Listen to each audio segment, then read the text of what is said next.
का सवाल यह है कि ओशो के फॉलोअर्स और कृष्णमूर्ति के फॉलोअर्स में इतना ज़्यादा बहस, कितनी ज़्यादा वयमनस्य, इतनी ज़्यादा दुश्मनी क्यों है? क्योंकि इन लोगों की अपनी बुद्धि डेवलप नहीं हुई है, इन लोगों की अपनी समझ डेवलप नहीं हुई है। क्योंकि ये लोग अभी भी चुपके चुपके अपने गुरुज की टोपी पहन करके घूमते रहते हैं। अभी रिसेंटली एक बंदी से मेरी बात हो रही थी, तो वो मुझसे बोलती है मैं आपको भी सुनती हूँ, मैं एक गोपाल दास को सुनती हूँ, मैं एक तीसरे गुरुजी को सुनती हूँ। मैंने कहा प्लीज़ मुझे मत सुनिए आप। बोलती नहीं सर, मतलब मैंने कहा प्लीज़ मुझे मत सुनिए, टॉपिक समझिए। इंटेलिजेंस क्या होती है, आपके माइंड में इमोशन कैसे काम करते हैं वो समझिए। अब जो आदमी केवल कृष्णमूर्ति को सुन रहा है, खाली कृष्णमूर्ति को, और अवेयरनेस को नहीं समझ रहा है, वो हो जाता है फॉलोअर। और ऐसा आदमी जब उसके मन में वैमनस्य आता है, गुस्सा आता है, वो जब किसी के ऊपर अटैक करता है तो उसको देख ही नहीं पाता है। और यही इससे भी ज़्यादा बदतर हाल है वो लोग जो ओशो को फॉलो करते हैं। बिकॉज ओशो तो अपने आप को इतना ज़्यादा ग्लैमराइज कर दिया था। उनको देख करके, उनको पढ़ करके, जो लोग भी उनको पढ़ते हैं उनको इतना इंटेलिजेंट महसूस होता है, इंस्टेंट ही नहीं समझ लगता है किसी ने इंजेक्शन डाल दिया हो बॉडी में और आप तुरंत इंटेलिजेंट हो गए। ओशो बहुत प्यार से स्टोरीज के थ्रू समझाते हैं। और जब आप किसी बंदे ने आपको इतना इंटेलिजेंट बना दिया है तो उसके खिलाफ हल्का सा भी कोई बोलेगा, और बोल तो कोई खिलाफ भी नहीं होता। तो जो लोग भी पढ़ते हैं इन लोगों को, वो लोग इन्हीं लोगों को पढ़ते हैं, इनके टॉपिक्स नहीं पढ़ते हैं।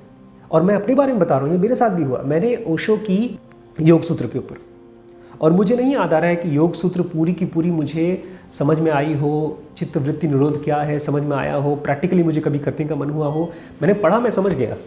एक और बड़ी प्रॉब्लम है हम लोगों के साथ कि हमारे माइंड में जो सुपरफिशियल माइंड है वो स्पेशल फील करना चाहता है, और जो भी कोई आदमी उसको स्पेशल फील करा देता है वो उससे अपने आप को इतना ज़्यादा आइडेंटिफाई कर लेता है कि कहीं पर कोई आदमी कुछ भी बात कर रहा है तो परेशान हो जाता है।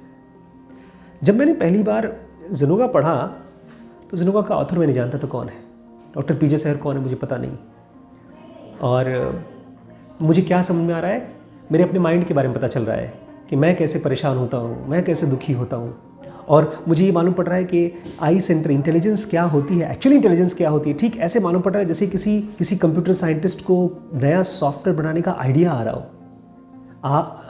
जब आपको सॉफ्टवेयर बनाने का आइडिया आता है, या सॉफ्टवेयर बनाते हैं आप, या कोई भी चीज़ जो क्रिएट करते हैं जिससे पैसा आ सकता है, कोई बड़ी प्रॉब्लम सॉल्व हो सकती है, तो आप ये नहीं पूछते हैं कि इसके पीछे का आइडिया किसने लिखा है, इसकी थियरी किसने लिखी है। आपके लिए सबसे इंपॉर्टेंट ये है कि वो प्रॉब्लम, उसका सोल्यूशन। तो जो लोग भी ओशो को सुनते हैं वो असल में अंदर से बहुत परेशान थे। मैं भी बहुत परेशान था, और उस परेशानी को एक बहुत अच्छा मलहम मिलता है ओशो की बात को सुन करके। और ऐसा मलहम सुनने वाले को आप सबसे अच्छा क्यों नहीं मान सकते? तो लोग क्यों आपके ऊपर चढ़ जाते हैं? बिकॉज आप उनके आइडिया के खिलाफ बोल रहे हैं। उनका आइडिया है कि दुनिया का सबसे महान, सबसे ग्रेटेस्ट जो भी है वो ओशो है, और आप वो क्यों नहीं बोल रहे हैं? ये लोग वही लोग हैं जो बाकी कास्ट में दूसरे की जान ले लेंगे। अगर यही ओशो के वादी, यही ओशो के फॉलोअर्स 10, 15, 20, 50, 100, 200, 500 साल बाद हो जाएंगे और ऐसे ही बेवकूफ़ रहे, मतलब कि ये लोग ओशो के नाम पर किसी से भी लड़ने को तैयार हैं, तो ये लोग कुछ सालों में, 4-5 सालों में ऐसा हो जाएगा, गर्दन काटने को तैयार हो जाएंगे। और ये इसीलिए हुआ है क्योंकि कहीं ना कहीं किसकी मिस्टेक हुई है मुझे पता नहीं, कंटेंट या माइंड को समझने से ज़्यादा इम्पॉर्टेंट हो गया गुरु की आरती करना, उसको इम्पॉर्टेंट समझना।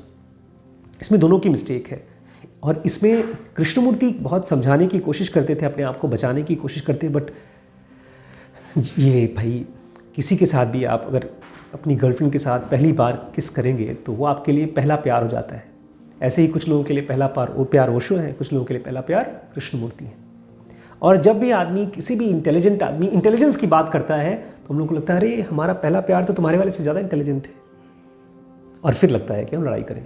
मुझसे जब भी कोई बात करता है, जैसे जो बताया ना वो लेडी जो मुझसे बोल रही थी कि मैंने ओशो को भी सुनती हूँ, मैं आपको भी सुनती हूँ, मैं गौर गोपाल दास को भी सुनती हूँ, तो मैं जान जाता हूँ कि वो लोग केवल गाना सुनते हैं, वीडियो चालू कर लेते हैं, किचन में काम करते हैं।